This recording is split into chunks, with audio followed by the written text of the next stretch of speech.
Operation સિંદૂરની ભવ્ય સફળતા પછી ભારત સરકાર દ્વારા ઓપરેશન શિલ્ડ તરીકે એક ખાસ ઝુંબેશના આદેશ આપવામાં આવ્યા છે, જે અંતર્ગત મોકડ્રીલ કાલે 31મી તારીખે સાંજે 8 વાગે માધાપર ગામે રાજકોટ ખાતે યોજાશે. માધાપર ગામનું જે Jamnagar road, Morbi road, railway ટ્રેકથી જે સરાઉન્ડિંગ જે વિસ્તાર છે ત્યાં ડ્રોન અટેકનું મોકડ્રીલ કરવામાં આવશે. એમાં સાયરન વાગે ત્યારે આપણે સૌને ગભરાવાનું નથી, પરંતુ પોતાની ઘરની લાઇટો સ્વેચ્છાએ બંધ કરી દેવાની.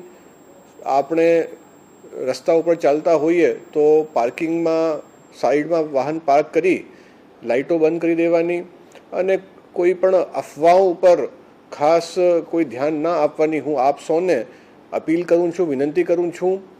કાલે એકવાર ફરી બતાવું છું કે 8 થી 8:15 વાગ્યેની વચ્ચે રાત્રે મોકડ્રીલ યોજાશે, જેમાં માધાપર ગામના અને આજુબાજુના જે વિસ્તાર છે એ એરિયા કવર કરશે, જેમાં આપ સૌ બ્લેકઆઉટમાં પોતાના ઘરની લાઇટો અને બીજા વીજ ઉપકરણ બંધ કરી અમને સૌને સહકાર આપશો એવી મારી નમ્ર પ્રાર્થના છે.